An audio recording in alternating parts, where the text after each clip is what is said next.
Turma, seguindo na linha ali da aula anterior, né, que eu estou chamando de Analisando uma Ação, parte 1 e parte 2, basicamente comentando ferramentas que são citadas dentro do overview, a gente vai falar agora do Open Interest e do Radar de Insiders, tá? Por que eu por que eu decidi por essa sequência, por que eu comentei essas telas nesse sentido de analisando uma ação? Porque, vamos lá, a gente tem ferramentas, por exemplo, raio-x de mercado, curva de juros, que são mais de cenário, mais para entender macro, né, o momento do mercado como um todo. E quando a gente olha o Open Interest, quando a gente olha Radar de Insiders, quando a gente olha overview do ativo, a gente está... É óbvio que a gente consegue ter acesso a análises e informações de vários ativos, mas a gente costuma recorrer a essas ferramentas quando a gente quer entender o contexto um pouco mais específico de determinada ação, né? Então, eu vi ali, por exemplo, um sinal no azul e marrom, uma compra em PETS 3, né? Igual deu recentemente nos últimos dias, em relação ao dia que eu estou gravando aqui, né? E aí, bom, será que eu entro, né, naquele sinal? Eu vou olhar gráfico, eu vou olhar o overview, eu vou ver se saiu alguma notícia, portanto lá no overview, eu vou ver como é que está dados fundamentalistas, né? Porque assim, o meu perfil de operar, tá? De decidir se eu vou entrar no sinal ou não, eu preciso ter uma confluência não só de estratégias ali, né? Mas de pontos positivos, digamos assim, o que pelo menos não desabone o trade. Então, por exemplo, PETS 3, beleza, tá dando lá uma recomendação no azul e marrom, né? Uma compra, por exemplo, então um sinal azul. Só que, é interessante, na minha visão, olhar um pouquinho de fundamento, ver se o papel não está extremamente caro do ponto de vista de fundamento, por exemplo, para você não entrar numa recomendação puramente quantitativa e aí tomar um tombo que às vezes tem total a ver com o fundamento. Imagina se, igual o Magalu em 2020, né? Tava um PL de 400. Cara, pode ser a melhor recomendação do mundo, quantitativa, eu vou evitar entrar, porque se por fundamento está muito caro, eu não fico tão confortável. Então esse tipo de informação, você vai ver ali pela análise histórica, você vai ver um resumo no overview, né? Então por isso que eu coloquei essas telas juntas. Trazendo o exemplo lá de Vale, a gente viu que tem um Open Interest muito grande entre R$61 e R$64, que dá uma média ali de 62. A Vale, no momento agora de gravação do vídeo, está em 62,50. Quando a gente olha o estoque de ações short no mercado, 62,50 é o preço médio. Então assim, eu vou evitar entrar ali num trade, vai bater 65, R$70 no curto prazo, pode até bater, mas a gente tem fatores ali, a gente tem pontos que me levam a crer que existe uma chance mais baixa disso acontecer. A gente não tem como ter certeza de nada no mercado, mas a gente trabalha com assimetrias, né? E ter esse sentimento, né, ter um feeling dessa simetria, entender se tem uma probabilidade maior ou menor de acontecer determinado evento, passa por essas telas, né? Então eu basicamente faço isso. Eu vi alguma informação ali na plataforma, no mercado que me chamou atenção, o primeiro lugar que eu vou é no overview. No overview ele tem os resuminhos, então me interessou o overview, aí sim eu começo a formular. E aí, como eu falei, análise histórica, option flow, open interest, radar de insiders. Eu vou então desmembrando assim, a análise, aprofundando a análise. Então é basicamente esse o contexto dessa aula anterior e dessa atual. Então, como eu falei, vamos falar de open interest. Só mais um comentário, né? Acho que a ideia desse curso, pessoal, não é explicar como operar opções, o que é delta, o que é gama, o que é volatilidade implícita.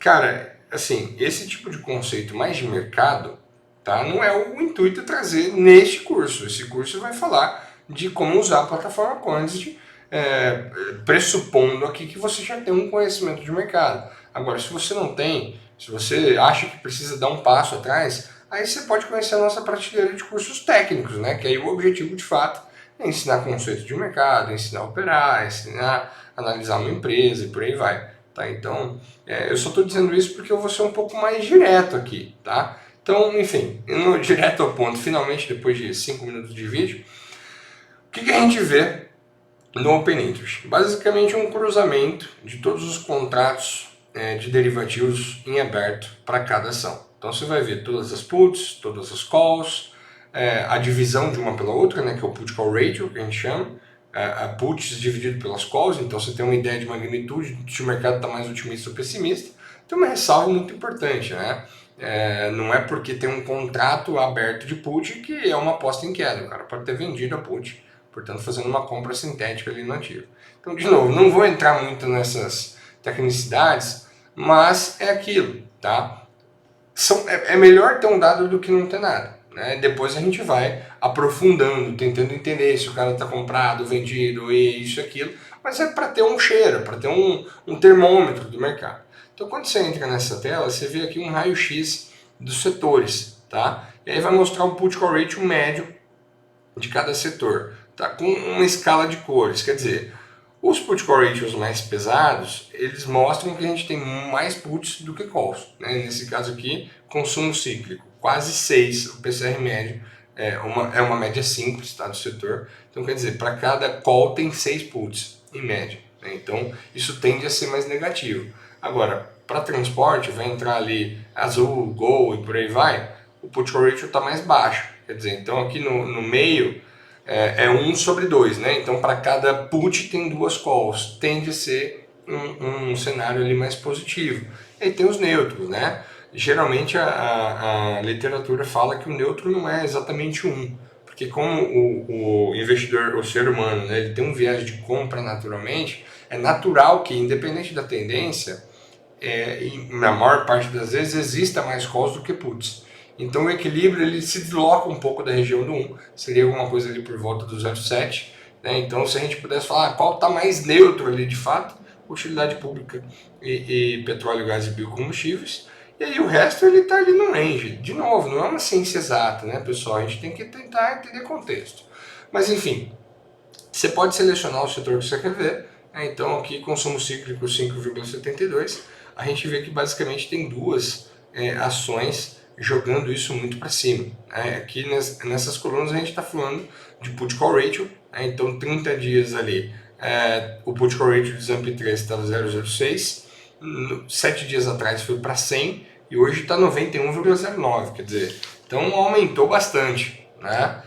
Só que assim, aí a gente tem que entender de novo a relevância disso. Até colocamos um tamanho aqui, né? Essas duas colunas aqui, esse dado aqui. O que é a relevância put e a relevância call? É basicamente pegar o tanto de put que tem, né? Então, um put call ratio de 90, quer dizer que para cada call tem 90 puts. Só que uma coisa é você ter 5 milhões de ações, tem ali 10 calls abertas e 900 puts. Pô, tem muito mais puts do que calls. Só que, cara, são 900 puts para 5 milhões de ações. É uma relevância muito baixa. Então, é justamente isso que a gente faz. Se passar o mouse aqui, você vai ver que a gente basicamente está pegando o número de contratos, comparando com o free float, que são as ações ali em circulação no mercado. Então, pô, o put call ratio muito alto, nossa, ZAMP3 vai desabar. Cara, não vai, porque não é que está muito alto, ele está muito alto, porque existe um desequilíbrio grande entre as puts e as calls, só que o número das puts é muito pequeno, é 0,09, é muito pequeno.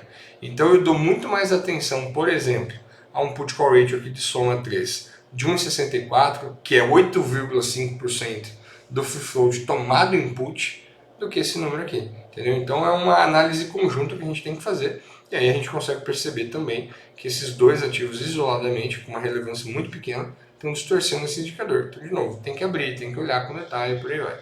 Então eu vou vir aqui num setor um pouco mais líquido, petróleo, gás e biocombustíveis. Vou ver Petro 4. Está basicamente ali estável, né? Petro 3 está com um put call ratio 0,64, a 4, né, a PN está no 1,03, então se a gente fosse colocar uma média, alguma coisa por volta de 0,80, só que a gente vê que a liquidez mesmo está na Petro 4, né? Relevância aqui, 5% do free float de cada lado, aqui é 0,04. Então é mais próximo de 1 mesmo. Então, beleza, me interessou, quero ver detalhes disso, quero ver o Open Interest mais aprofundado. Você pode clicar e vai ver daí esses números destrinchados. Só tem um ponto antes da gente fazer isso, que notem essa barra aqui, né, a seleção de vencimento. Por padrão, a gente está mostrando, tá, o Open Interest completo, desde o próximo vencimento até o último em aberto. Agora, às vezes você quer saber qual a tendência, né, quais são os principais contratos ali para a Petrobras no mês corrente, no mês atual. Então, nesse caso, abril de 2024. Então, eu desmarco todo o resto e marco só abril. Vamos ver como é que fica? Ó, se a gente falar só de abril, muda bastante aqui a escala, né? E falando de Petrobras especificamente, nesse caso até manteve, né? Ficou bem parecido, 1,03, para a gente ver que no mercado brasileiro, de fato, também tem uma liquidez muito maior, um open interest muito maior no curto prazo do que no longo. Até porque o nosso mercado não é muito líquido, né? Mas enfim, então, feito esse disclaimer, que é um ponto importante, para a gente entender tendências mais de curto prazo, vamos ver como é que está o open interest de fato de Petrobras. Quais são os contratos em aberto ali com maior destaque, o que a gente precisa ter mais cuidado, digamos assim, quais são as regiões mais brigadas, enfim, e por aí vai. Então, você vai entrar nessa tela, tá? A gente já vai mostrar aqui para vocês todos os contratos que estão em aberto de maneira gráfica e em tabela, tá? De novo, pessoal, não é o objetivo eu explicar para vocês o que é uma trava, o que é coberto, o que é descoberto, é mais dar uns toques assim de interpretação, de como é que eu uso a plataforma. De novo, se você precisar de um apoio técnico maior, aí eu sugiro que você faça os cursos técnicos. Mas enfim, entrei aqui na Petro, quero um overview mais para abril mesmo, mais para curto prazo. Então selecionei ali só os vencimentos que eu quero ver, mandei atualizar, tá lá. Então o papel hoje está na região ali dos 38,73. Veja, a gente tem uma concentração maior, né, de contratos, eu poderia dizer ali do 37,26 até o R$ 42, basicamente. E o 38,70 vai estar por volta daqui, né? Então está quase ali no meio da região de maior concentração. E aí a gente vê, assim, o que eu enxergo, né? Isso a gente olhando call e put. Agora, se a gente olha para put, tem uma região grande aqui dos 31 até os 37, 38,50, que é justamente o preço atual. Eu enxergo, tá, que o vendedor aqui, o cara que compra put, ele já está numa posição bem perdedora, né? A gente está num cenário aí que saiu lá a notícia de que provavelmente não teria dividendo extraordinário, muita gente comprou proteção, o papel caiu muito, só que, pô, de R$ 30 até 38, o papel já está 38,70. Esses caras já estão bem desfavorecidos com uma pós-queda. Tá? Então tá mais pro lado do comprador, tá mais pro lado da call. A gente vai falar de 37,30 até os 42 ali que a gente comentou. Então, na minha visão, olhando assim rápido, me parece que tem uma simetria mais para alta do que para baixo. Até porque, de novo, né, o papel caiu bem nos últimos pregões em relação ao momento agora da gravação, porque cancelaram ali o dividendo extraordinário. Cara, mas e se vem uma notícia falando, não, vamos voltar, né? Pô, esses caras aqui das calls, além de serem mais estarem ali numa posição mais privilegiada, conforme o trade for andando, caso isso aconteça, eles vão se colocando cada vez mais numa posição mais privilegiada. Então eu olho bastante para isso aqui. Aqui embaixo a gente tem a evolução do put call ratio, tá, comparada com o preço de fechamento. Então o put call ratio é o azul. Vamos lá, ó. Então a gente saiu ali de um put call ratio maior, né, de 1,2. O papel estava no 36, então veja, ó, o papel caiu de 42,90, foi lá para 36. O que o mercado fez? Ai meu Deus, agora é pessimismo, o put call ratio explodiu. Só que, cara, bem na contramão, né? As pessoas deixam para comprar put depois que caiu. Então isso está mostrado aqui graficamente para um papel como o Petrobras fica até bem óbvio de ver. E aí você vê como casa de fato, né? Esses caras compraram bem atrasados, já estão numa posição desfavorecida. Então, se eu fosse fazer uma aposta hoje em Petrobras, eu faria mais na compra, justamente por isso. Aí você vai ver ali, principalmente, que tem algumas barrinhas com a lupa, né? Então, nesse caso aqui, por exemplo, a gente tem ali 10 milhões, mais ou menos, de calls abertas no R$ 40. E se veio uma lupinha, quer dizer, desses 10 milhões ali, dentro dessa quantidade, teve uma boleta que chamou muita atenção. Então, provavelmente, ela é grande parte desse strike. Então, quer dizer, uma boleta só é grande parte do open interest inteiro desse strike. O que isso quer dizer, né, na prática? Que provavelmente tem um cara muito grande apostando naquilo ali. Tá? Então, a gente consegue ver isso tanto pelas lupinhas aqui do Option Flow, aí você consegue ver o detalhe também clicando sobre a barra, você vai ver aqui tanto a evolução da opção, quando começaram a montar essa operação e como é que ela foi se desenvolvendo e quais foram as boletas indicadas ali pelo Option Flow. Como já passou alguns dias, tá, provavelmente isso já saiu tá? Aqui do aviso, mas quando for bem recente vai aparecer o detalhe aqui para vocês também. Um ponto que eu acho interessante comentar também é sobre o índice de qualidade, tá? O IQ, basicamente. O que é o IQ? Basicamente você está dividindo o número de lançadores pelo número de titulares.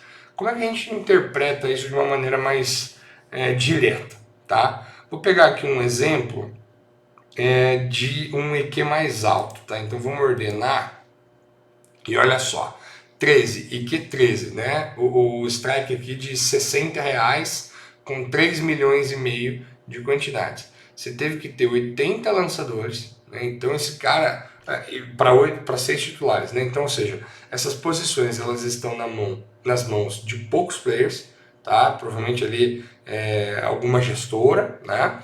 Só que para dar liquidez para esse cara você precisou de 80 market maker, mesas de operações, enfim, ou seja, o que eu interpreto dessa posição? Que muito provavelmente é uma posição institucional.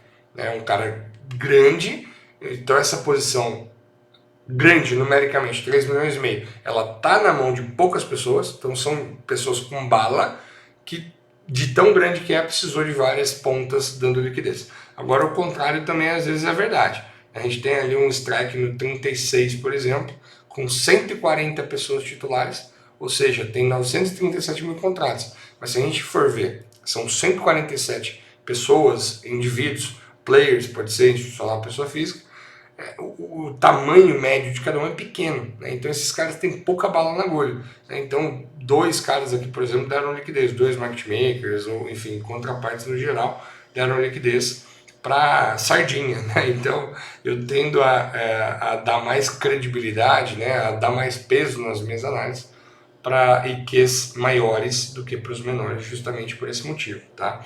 Então, assim, chamou alguma coisa que te chamou a atenção, eu vi lá o diretor vendendo, cara, vai pro overview, olha os detalhes e vai afunilando. Aqui a gente está trazendo para o Open Interest, tentando entender zonas de maior briga de preço, zonas de maior interesse de preço ali do institucional, enfim, então para isso que serve essa tela. E aí, aproveitando o gancho, vamos matar aqui já o radar de insiders. Eu gosto muito dessa tela. Lá no overview a gente vê um resuminho na aba de fundamentos lá dos últimos 12 meses. Aqui vocês podem ver um período bem maior, tá? As empresas foram obrigadas a começar a reportar isso a partir de dezembro de 2018, então a gente tem essa base inteira completa. Infelizmente, de 18 para trás até tinha esse reporte, mas não era padronizado. Cara, era uma bagunça completa. Então, de maneira estruturada, foi a partir de dezembro de 18, tá? Então, vocês podem pegar por ali. Enfim, então você monta ali o período que você quer, e aí você vai ter um ranking, tanto de valor absoluto quanto de percentual do valor de mercado, das empresas cujas partes relacionadas mais compraram ou mais venderam ações da própria companhia. E aí o racional é aquele, né, meu? Eu evito entrar vendido numa empresa que o diretor está comprando e evito comprar uma empresa que a diretoria, a tesouraria, conselho, enfim, está vendendo. Óbvio que a gente tem sempre que entender contexto. Dei ali um exemplo de que a venda de um conselheiro não era algo negativo, que foi o caso da Arezzo, né, que era o ex-dono da reserva, recebeu em ações. Esse cara tem todo o direito do mundo de vender as ações dele, sem que isso diga algo negativo sobre a empresa, né? Então é importante entender contexto, e obviamente a gente só entende contexto depois que um número grande ali ele te chama atenção e aí você vai investigar. Então eu vou pegar um caso, por exemplo, de Cash 3, tá? Entre fevereiro e março de 2024, basicamente os insiders compraram 2,5% do valor de mercado da empresa. Pô, interessante. Né? O Cash 3 é um papel ali que muita gente duvida da execução, é um modelo de negócio de certa forma questionável, teve muito cash burn, caiu 90% se não me engano no IPO. Então ver uma compra aqui relevante, principalmente de insider, é algo que chama atenção. Então cliquei ali, quero ver detalhe disso. Aqui de novo você vai poder ver o período que você quer, tá? Então eu vou ver aqui, por exemplo, de janeiro de 23 até agora. Vamos lá, teve várias transações, mas uma concentração maior, tá? No ano de 2024. Então teve compra, algumas vendas no meio, e quando está amarelo, quer dizer que teve compra e venda na mesma data, provavelmente um comprando do outro. Mas no net, tá? Quando a gente olha, aqui teve 34 milhões basicamente de compras à vista, 24 milhões de compras a termo, 30 milhões de vendas à vista, saindo num net ali, né, de 30 milhões de reais, representando 1,72% do free float, 13,75% do capital. Bastante coisa, né? Bastante coisa. A empresa caiu bastante aí e o que a gente enxerga é que os insiders eles aproveitaram, né, para comprar ações. A gente consegue ver também as top corretoras, né? Então as corretoras que esses insiders usaram para fazer as transações. Por que isso é importante? Porque, como eu falei, essas transações elas são reportadas, tá, pelas próprias companhias, de acordo com a CVM 44, a antiga CVM 358, que é uma instrução da CVM que rege basicamente essa comunicação, né, dentre vários outros pontos, mas também essa comunicação para o mercado das transações feitas por insiders. E aí, aquele ponto importante, uma transação feita hoje, por exemplo, 10 de 4 de 2024, eu só tenho que reportá-la para o mercado em 10 do 5, até 10 do 5, né? Então, até dia 10 do mês subsequente. Então, porra, se o cara faz uma transação hoje, tem aí pelo menos 30 dias de delay, né? Agora, se a gente sabe como ele opera, tá? Ele está comprando ali basicamente à vista, então a gente conseguiria ver esse cara no book. Se a gente sabe em que níveis de preços eles tendem a operar mais. Você vê que aqui existe uma regularidade bastante importante, né? Bem relevante. Chegou na região dos 5, 4,80 eles estão rasgando. Então a gente sabe basicamente as zonas de preço de interesse dos caras. A gente sabe que eles compram à vista, então a gente consegue ver eles pelo book. E a gente sabe qual corretora ele usa, e depois a gente ainda tem um detalhamento de cada transação, né? Vamos pegar ali as transações do BTG, que foram 97% do fluxo. Olha só, eu tenho o dia, a quantidade, o preço. Pô, se eu vou lá no Times and Trades da vida e vejo como que esse cara comprou, se foi TWAP, se foi VWAP, se foi a mercado, né, o cara saiu rasgando o book, né, ele não esperou para fazer a transação. Bom, eu tenho todas as informações possíveis para tentar antecipar a leitura desse cara no book, né, no fluxo de ordens. Então, se eu sei que ele opera no BTG, se eu sei que ele faz as entradas dele via TWAP, cara, e aí eu vejo isso acontecer em algum momento, justamente naquela região de preço que eu vi já historicamente que ele tem interesse, se eu vejo isso em tempo real, óbvio que eu não consigo cravar. Ó, é o controlador comprando, mas eu consigo ter uma confiabilidade muito maior. Aí eu sei, ó, o controlador continua comprando sem ter que esperar 30 dias para ver o próximo resultado. Então eu uso muito essa ferramenta também. Vou dar um exemplo aqui um pouco mais fundamental, talvez, né, se eu posso dizer assim, que foi Tecnos. Isso aqui é um baita case para essa tela. Se a gente pegar ele de janeiro de 2021 até agora, vocês vão ver o tanto de compra que esses caras fizeram. Olha que bizarro. Então a ação estava lá no R$1, 1,15. Os caras compraram, começaram a comprar de maneira relevante, né? Até hoje eles compraram só nesse período aí 41% do capital da empresa, muita coisa, tá? Então eles começaram a comprar, a ação subiu, continuaram comprando, a ação caiu, continuaram comprando, ficou de lado, continuaram comprando. Pô, isso chamou bastante atenção. Um ano, mais ou menos depois desse início ali das compras, de novo, são diretores, são conselheiros, são caras que têm contato com o dia a dia, são responsáveis pela gestão. Então, naturalmente, esses caras sabem muito mais que a gente. E não é nada ilegal, eles podem operar desde que informem o mercado.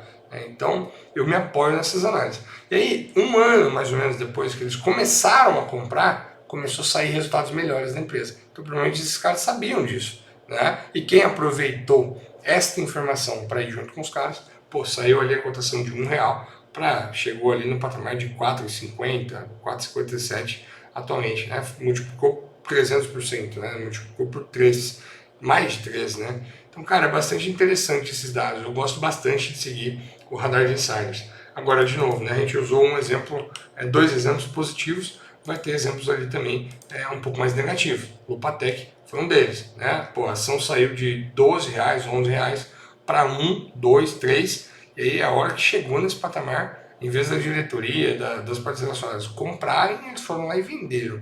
No mínimo é estranho, a gente tem que tentar entender o porquê, se aconteceu alguma coisa, se é um diretor que está saindo, enfim, mas no mínimo estranho, tá? Americanas, um caso que ficou muito conhecido no mercado, vocês podem até procurar Pedro Menin Americanas no Google, vocês vão ver que eu dei entrevista ali para dezenas, se não centenas de veículos de mídia, jornal, TV, rádio, enfim, tudo que é possível aí, porque eu fiz um post justamente na época da fraude lá, do escândalo que apareceu, alertando sobre esses pontos. Quando a gente olha, tá, historicamente aí, o comportamento dos insiders na Americanas, tinha compra, né? O normal, na verdade, era ter compra por parte dos insiders. E aí, do nada, tá? Eu vou dar até um zoom aqui nessa parte. Foi, vamos lá, acho que março de 2022 para frente. Do nada, essa diretoria, ó, foi diretoria basicamente, começou a vender muitas ações. Aí eu achei isso muito estranho, deu ali uns 250 milhões de reais. E por que eu achei estranho? Não só era uma quebra de padrão, digamos assim, como mostrava para mim uma pressa também em vender. Você vê que praticamente todo dia tinha venda. E olha que interessante, né? Quando eles começaram a vender, estava 13 reais. Quando eles terminaram de vender, estava 21 reais. Então, basicamente, dobrou e os caras vendendo. Chama muita atenção isso. E por que dobrou praticamente de preço? Porque justamente neste mês que eles começaram a vender, eles tinham acabado de anunciar o novo CEO, né? Então o Sérgio Rial. Então, ó, vai dar certo, agora turnaround, um baita de um gestor novo. E aí, o mercado animado, o mercado comprando, enquanto isso eles vendendo, né? Chamava atenção. E aí, quando a gente vinha aqui no overview do ativo, tá? Não só a diretoria estava vendendo, mas olha que estranho também, né? Americanas. Vamos lá, termos de aluguéis. Olha o que aconteceu com os termos de aluguéis justamente naquele momento, tá? Se a gente for olhar aqui, que agora disparou, porque o preço das ações caiu muito, né? Mas a gente estava aqui, ó, mais ou menos lá em agosto, né, de 22, 34, 18 milhões de ações alugadas, né? Então, se a gente for pegar a data certinha, acho que foi 18 de agosto lá também, eles começaram a vender. Então, nessa data, tinha 18 milhões de ações apostando ali na queda da cotação da ação. Pô, durante esse prazo que a diretoria começou a vender, olha o quanto de gente vendeu também. A gente saiu de 18 milhões de ações na venda para quase 80, 77, 79 milhões de ações. Então eu falei, cara, a hora que eu vi esse dado, eu falei, meu, alguém sabe de alguma coisa que eu não sei, né? Agora, eu não sei o que é, mas alguém grande sabe. Então isso me preocupa. A diretoria vendendo, aluguéis disparando.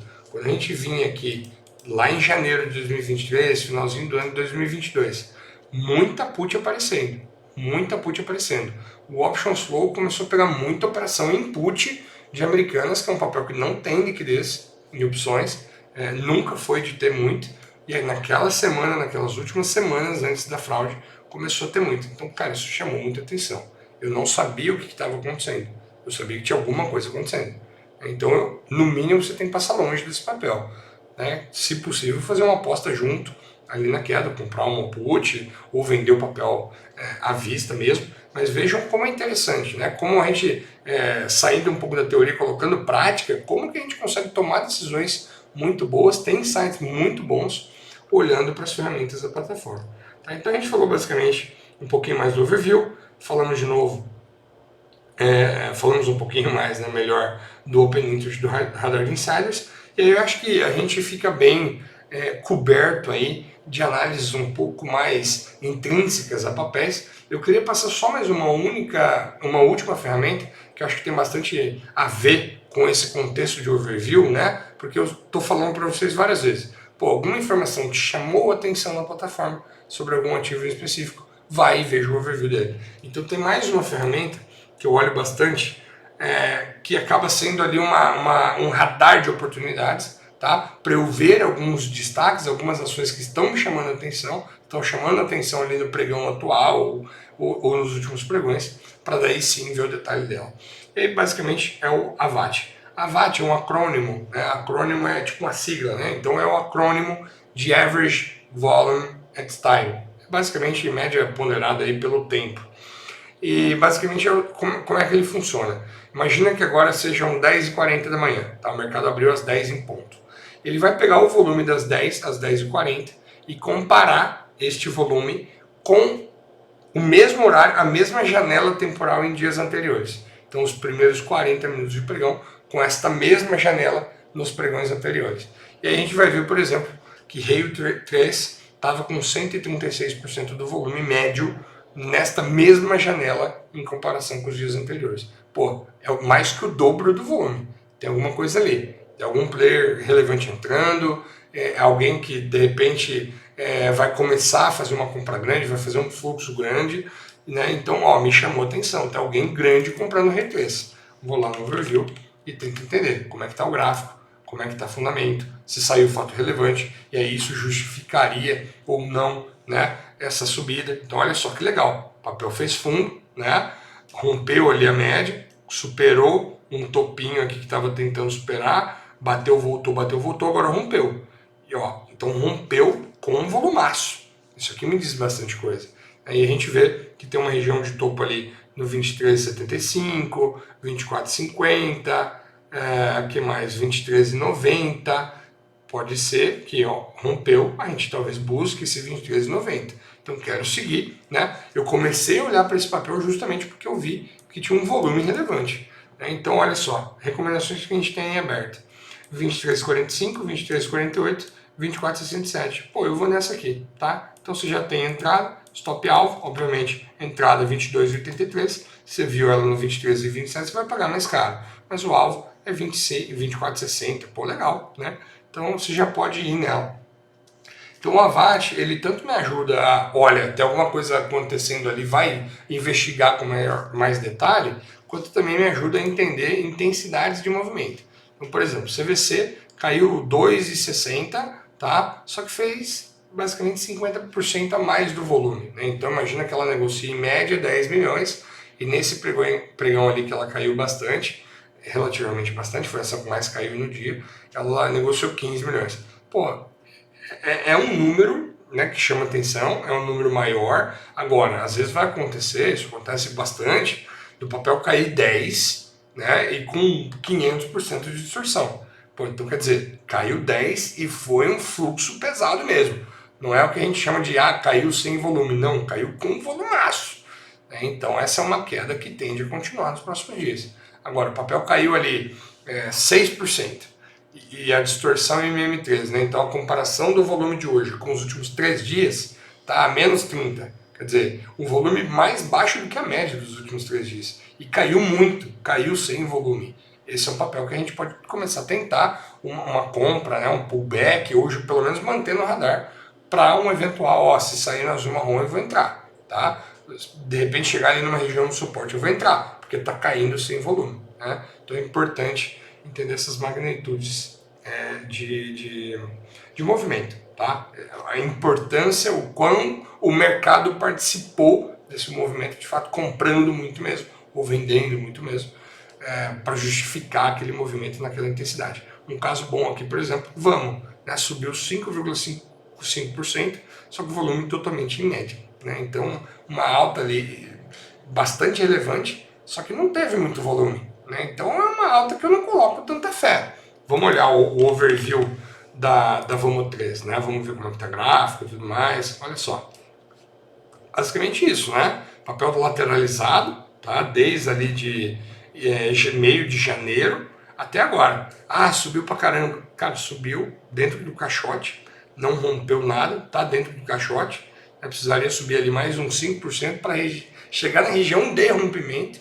Então, provavelmente é basicamente isso. Bateu no fundo do caixote, está voltando para o topo e vai ficar nesse lenga-lenga. Então eu não colocaria muita fé nesse papel. Você vê que antes de olhar o gráfico eu já cantei a bola, justamente porque a narrativa, por trás de cada número existe uma narrativa. A gente está entendendo isso agora.